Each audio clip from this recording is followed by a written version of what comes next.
ஹல்லேலூயா. கர்த்தரும் உலக இரட்சகருமான இயேசு கிறிஸ்தன் நாமத்தினாலே உங்கள் யாவரையும் வாழ்த்தி வரவேற்கிறேன். பிரியமானவர்களே, சௌக்கியமாக இருக்கிறீங்களா?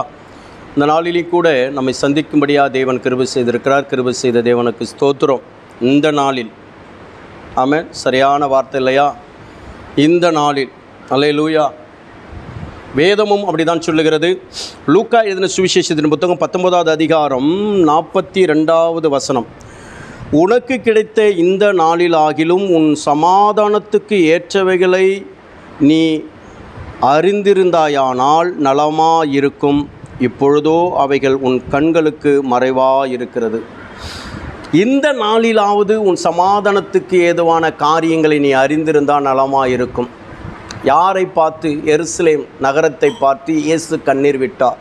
இன்றைக்கு உனக்காக கண்ணீர் விட்டு உனக்காக ரத்தம் சிந்தின தேவன் மாத்திரமல்ல, மரித்து 3ஆம் நாளில் உயிர்த்தெழுந்த தேவன் மாத்திரமல்ல, உனக்காக கண்ணீர் விடுகிற தேவன் சொல்லுகிற இந்த நாளிலாவது உன் சமாதானத்துக்கு ஏதுவானவர்களை என்ன பண்ண? நாடு, தெரிந்துகொள், சமாதானத்தை பெற்றுக்கொள் என்று சொல்லி, என் அன்பு தேவ பிள்ளை, சமாதானத்தை நீ தெரிந்து கொள்ளாமல், அறியாமல், சமாதானத்தை நீ நாடாமல் போனால் வேதம் சொல்லுகிறது உனக்கு விரோதமான காரியங்கள் நடக்கும் என்று சொல்லி, உன்னை பாளையம் இறங்கி உனக்கு விரோதிகள் வருவார்கள், உனக்கு தீங்கு நடக்கும் என்று சொல்லி கீழே இருக்கிற வசனங்களை நீங்கள் வாசித்து பாருங்கள்.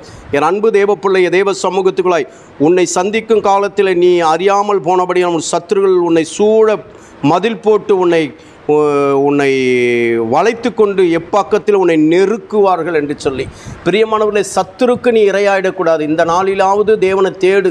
இந்த நாளிலாவது ஆண்டவரை பிடிச்சிக்கோ. இனிமையாவது நடந்ததெல்லாம் விட்டுட்டு, நடந்ததெல்லாம் என்ன பண்ணு? தூக்கி எறிந்து விட்டு தேவ சமூகத்துக்குள்ளாக சத்ருவனை எப்பக்கமும் நெருக்காதபடிக்கு தேவ சமூகத்துக்குள்ளே ஓடி வந்து விழுந்துடு. இந்த நாளிலாவது நீ மனம் திரும்பு. மனமேட்டுமே வேண்டாம். நீ மனமேட்டிமையாக இருப்பாயானால், என் அன்பு தேவ பிள்ளையே, நெருக்கப்படுகிற காலம் வரும், உன் மேட்டிமை உடைக்கப்படுகிற காலம் வரும், உன் திமிரு அடக்கக்கூடிய காலம் வரும், உனக்கு விரோதமாக கர்த்தருடைய கரம் எழும்பி வந்து நிற்கும். உன்னால் ஒன்றும் செய்ய முடியாது. நீ நினச்சிட்டு இருக்கிற தேவனுடைய சமூகத்தையும் ஆலயத்தையும் தேவனுடைய என்னது ஊழியக்காரனையும் தேவனையும் நீ ஏதோ லேசாக நினச்சிட்டு இருக்கிற. அல்லேலூயா. ஒரு நாள் உன்னால் தப்பிக்கவே முடியாது. அது சீக்கிரமாய் நெருக்கம் உனக்கு வரும்.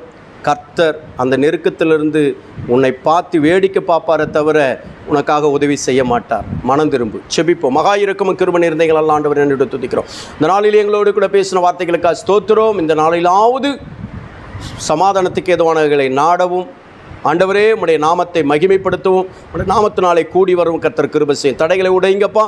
இந்த நாளிலே ஆண்டவரே, சபைக்கு போகாத ஒவ்வொருவர்களுக்காக நான் செபிக்கிறேன். மனம் திரும்புதல் கேற்ற வாழ்க்கை வாழ கர்த்தர் கிருபை செய்யும். நீர் அப்படி செய்வதற்காக ஸ்தோத்திரம். இந்த நாளில் பிறந்தநாள் திருமலை கொண்டாடுகிற ஒவ்வொரு அன்பு பிள்ளைகளுக்காக செபிக்கிறேன். ஒவ்வொரு அன்பு பிள்ளைகளை பிதா குமார் பரிசுத்தாவின் நாமத்தில் வாழ்த்தி ஆசீர்வதித்து நான் செபிக்கிறேன். நம்முடைய ஆசீர்வாதத்தின் கரம் கூட இருக்கட்டும். ஒரு ஊழியர்களுக்காக, சபைகளுக்காக, சபை மக்களுக்காக செபிக்கிறேன். ஒவ்வொருவரையும் கர்த்தர் நான் ஆசீர்வதிக்கிறேன். ஆசீர்வாதம் இயேசு நாமத்தில் செபிக்கிறேன். நல்ல பிதாவே, ஆமென். ஹல்லேலூயா. கர்த்தர் நம்மை ஆசீர்வதிப்பாராக. ஆமென். கர்த்தருடைய நாமத்துக்கு ஸ்தோத்திரம்.